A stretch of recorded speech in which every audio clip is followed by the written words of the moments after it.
very much looking forward to your presentation, and I'll give you the floor. Thank you. Thank you, Michael. Good afternoon. We're excited to present the work that we've done for the ITSF, or the International Table Soccer Federation today. So to start quickly, the ITSF is the governing body internationally for the sport of table soccer worldwide. You may know the sport as foosball, you may know the sport as babyfoot, but what you may not know is that it's played competitively around the world. And a testament of this is the 51 national federations that currently the ITSF recognizes. Two of these national federations are recognized by their respective national authorities in those countries. The ITSF is also has GAIST observership status as of now. And what have they tasked us with due to this? That they want to improve that number too. So we were asked to look at national federation recognition and the processes and the issues that specifically these 6 countries face. Why these 6? 4 are where we're from, the 4 of us. And a little bit further, the other 2 countries, the UK and Australia flags there, are because they're model federations that we wanted to study after doing initial research. They have relatively developed recognition processes and federations already. The second aspect of what we're looking at, or what we decided in collaboration with the client to look at, was event development. Why event development? Because it does aid the recognition process, and we'll see how this comes about a little bit later when the rest of the team speaks about events. So moving on to the chunk of our presentation, the first bit, national federation recognition. What do we define as recognition? It's basically the sort of certification by either the government authority or the National Olympic Committee in that country that a particular body is the singular governing body uncontestedly for that sport in that country based on legal or regulatory criteria that may exist there. There can be 2 approaches to this. It can be bottom-up or it can be top-down. When we say bottom-up, we mean grassroots development first, followed by national recognition, followed by international recognition. Or top-down, which we see in countries like China, which Jidong will talk about a little bit later, where a sort of central decision is made by a general authority, followed by then development of the sport below that. So speaking about our first country, India, the Federation of Table Soccer India can be recognized under 2 particular bodies, the Ministry of Youth Affairs and Sport under the 2011 code, and the Indian Olympic Association under their respective memorandum rules and regulations. We won't go into very much detail. We've analyzed in our report specifically what the criteria are and whether they've been met or not. But the 3 criteria that have not been met are national championships being organized, so they need to restructure, so to speak, their competitions to have age group competitions, etc. Recognition from the IOA, which is actually a precursor to recognition by the Ministry of Youth Affairs and Sport, and an all-India spread, which means there needs to be a certain number of states in the country that have organized bodies at the state level that are then affiliated to the national body. Why has this not been done so far? When we study table soccer, other small sports like surfing, flying disc, they face a lot of red tape and bureaucratic processes in the country, which makes that entire recognition process lengthy and expensive, both at the national level and at the state level. And so the minimum mandatory state presence that they need, they aren't able to establish. Other than that, restructuring of competition, for instance, is also infrastructure intensive, resource intensive. We recommend, therefore, that the ITSF can aid these national federations, such as India and Mexico, as we'll come to later, in the development of the sport at the grassroots level through provision of coaching in schools and universities specifically, as well as emphasizing its inclusiveness and affordability. We've all played the sport, it's very accessible, it's very diverse, and we'll see a lot of the criteria for recognition in these countries includes inclusiveness and affordability as one of the reasons to recognize a sport. Moving on to Mexico, again, very briefly looking at the various different requirements and whether or not they've been fulfilled, we see that there are 4 things specifically that they need to do. One is increased competition and participants. Second is increased sports specialty, which is similar to, in India's case, recognition of sub-states under the National Federation. The third is revised content of statutes to include a lot of governance provisions, financial accountability, transparency, etc. And the last is get recognition in law. So they're a legal entity right now, but they don't have a certificate called the RUD, which they need, which, as we see, look at the current issues, is a subjective analysis, subjective sort of criteria. You may fulfill all the requirements, but still not get the RUD. Second is they just have inadequate numbers at the grassroots level. And the third is that the Olympic Association, this one, needs international recognition before they can recognize the sport there. What do we recommend, therefore? Based on discussions with lawyers at the national level in Mexico, they said 17 of 32 states in Mexico ballpark are what is the critical mass that's needed, so to speak, to recognize the sport nationally.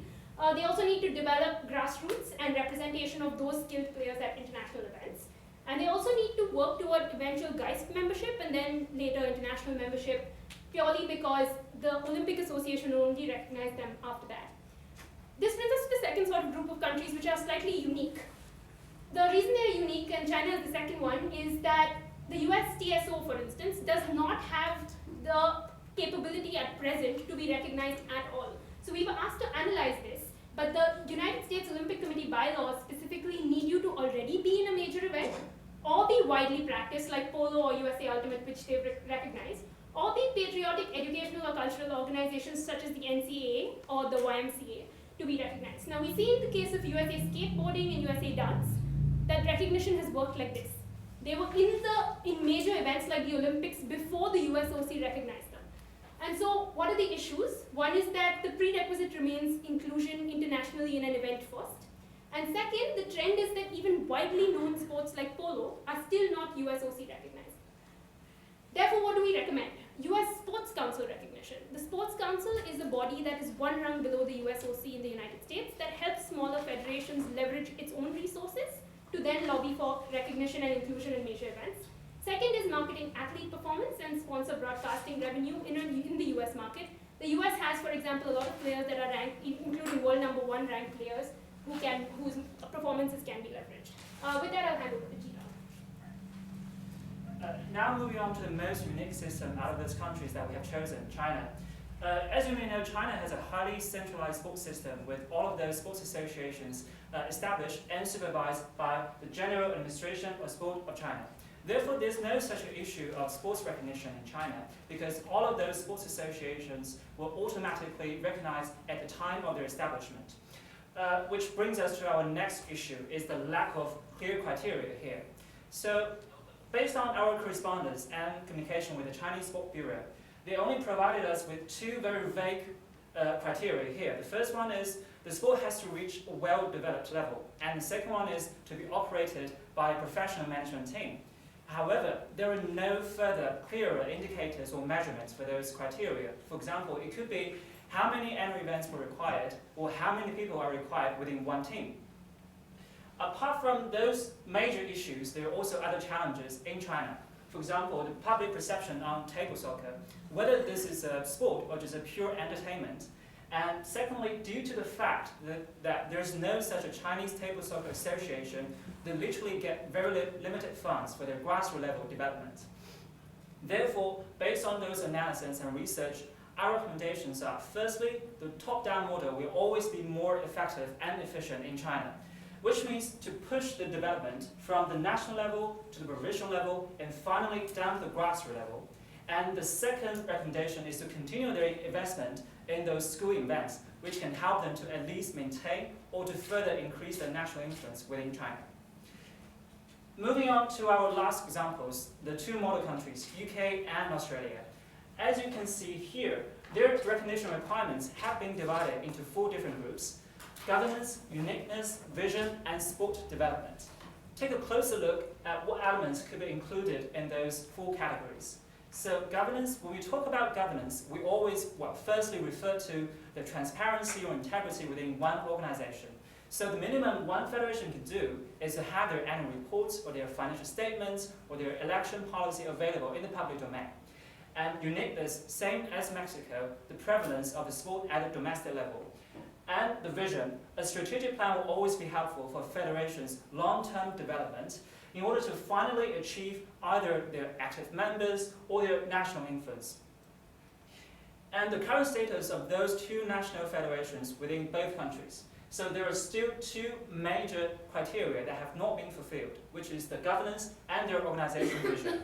Therefore, our recommendations are, firstly, for those national federations to focus more on their bottom-up model and its internal governance structure. And the second recommendation is to use the ITSF's strategic plan and to scale it down to their national level or domestic level. And the third recommendation is to adopt the state affiliation model, Like in Australia, every state has its own table soccer association, which is affiliated to their national ones. And the final recommendation is for ITSF. We suggest that they should be more proactive on data collection on their sports participation in order to showcase what they have done in the future to IOC or guide those international umbrella associations. Now I hand over to Pete to introduce the event section. Thank you, Gino. So at this point in the presentation, you may be asking yourself, if our goal is National Federation recognition, why are we about to spend 50% of our time talking about events alone? We believe you need to look no further than the Tokyo 2020 Olympics. There are 5 new sports coming to the Games in 2020. They are surfing, baseball, softball, skateboarding, sport climbing, and karate, which, there it is, and karate. On the addition of these events, IOC President Thomas Bach said this quote. Now what I want you to notice here is that when talking about the value of these sports, he's not referring to them simply as sports. He's mentioning that they're events that are popular in Japan. We believe that by improving the events, the ITSF can increase their global visibility, global presence and popularity, and therefore help push them towards recognition at the national level. The first step of our process was to analyze comparable sports. We looked at a few different sports, but for the purpose of this presentation, we're going to focus on the one that is, we feel, the most successful, darts and the Professional Darts Corporation. The 2018 German Masters Darts Tournament had a record crowd of over 20,000 people in attendance. Let's take a look at this video.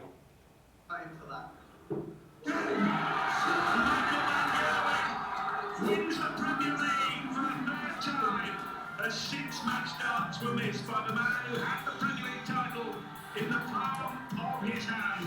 It looked like being all right on the night, but it went horribly wrong for Snake Bite. I mean, look at this. Is darts a better spectator sport than table soccer? I think that's debatable. Non-believers in both would say that really they're just pub games. So how has darts been able to accomplish this? The answer is through meticulous planning and careful consideration of every single decision they make at the event and marketing level. We believe that if the ITSF can follow this model, they can improve their events and push towards recognition. Here's a picture of some fans at Alexandra Palace in London for the Darts World Championship. Ali Pali has become synonymous with the best darts in the world, but also it's probably more recognized for the fans than anything else. Sky Sports even does a regular feature on their favorite fans in the crowd at Alexandra Palace.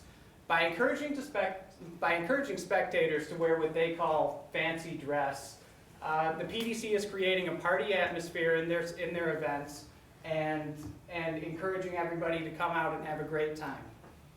They also provide blank signs to their fans and pens when they enter the arenas. Fans are encouraged to write their own messages and try to get featured on Sky Sports or whoever the broadcaster may be. And this allows the fans to put their own personalities on display. Some of them range from the humorous to the slightly more pointed, as we see here. But you'll also notice it provides a unique opportunity for sponsorship. Now we're going to look at Fenway Park in Boston, Massachusetts for a Red Sox game.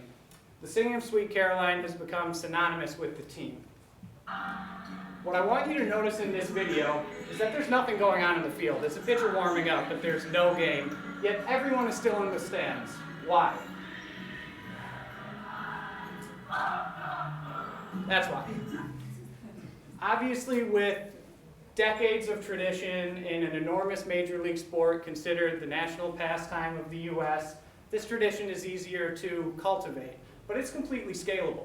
Here's the same idea at a darts event. The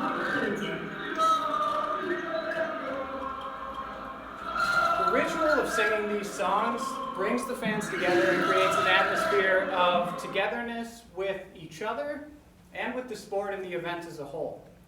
Darts has also succeeded in their intelligent selection of venues. This is an aerial view of Alexandra Palace, which I mentioned before, where the World Darts Championships are held. But it's not just London that darts focuses on. They meticulously plan every other event at every other city that they go to. They've identified North America and Asia as their next main markets.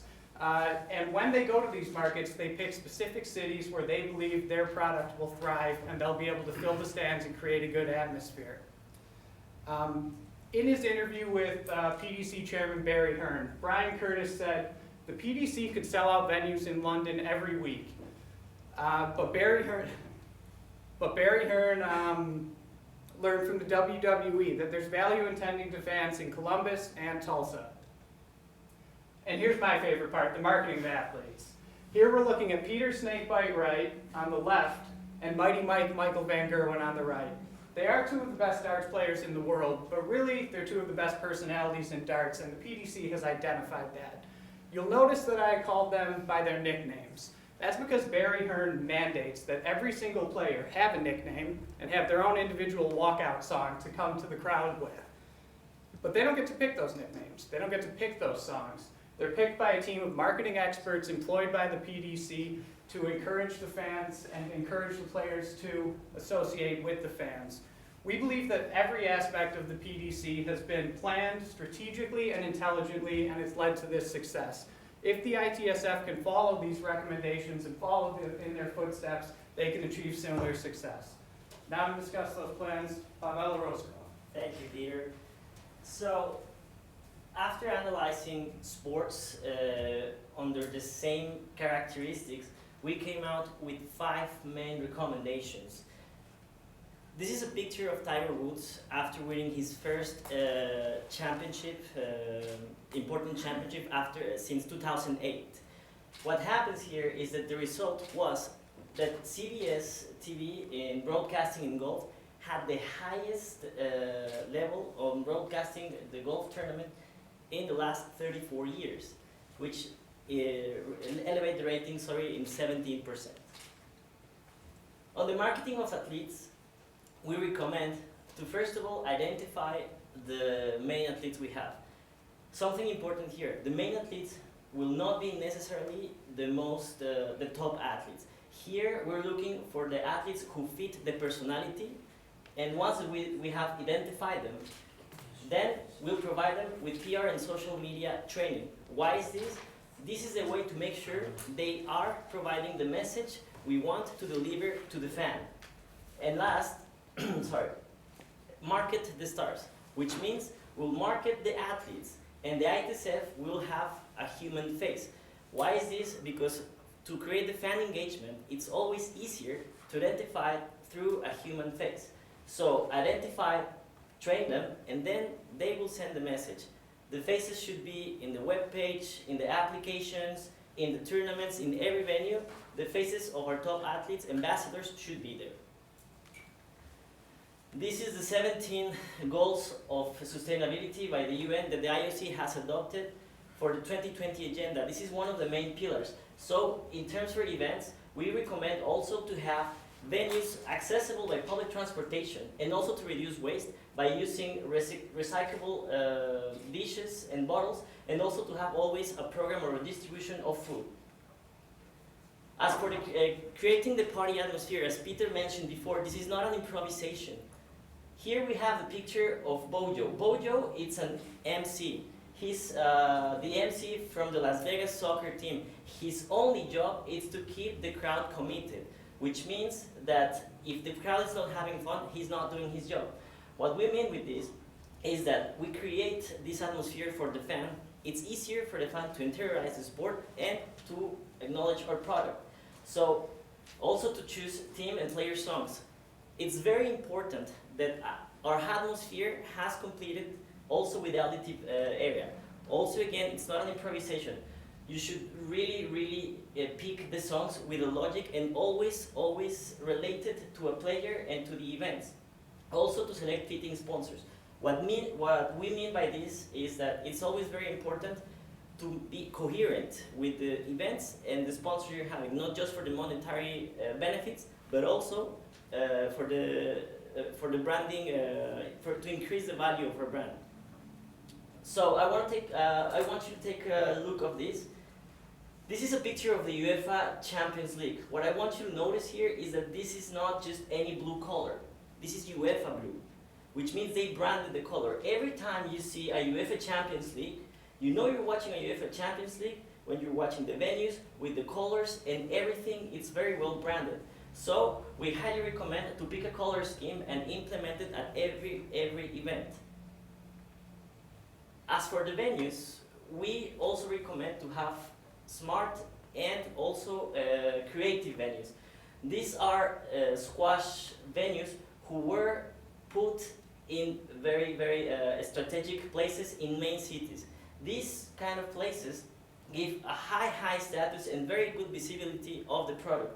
Also, to put a soccer table, it's way much easier and cheaper than these squash courts we're taking a look right now. Now let the floor to Peter.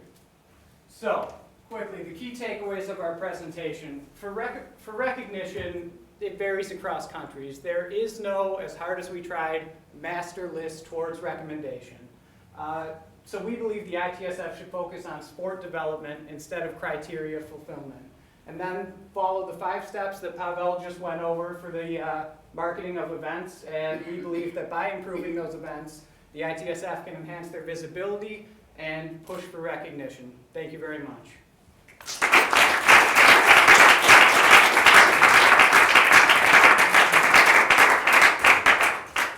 Thank you very much for the great presentation. I open the floor for questions. Volunteers. Yes, sir.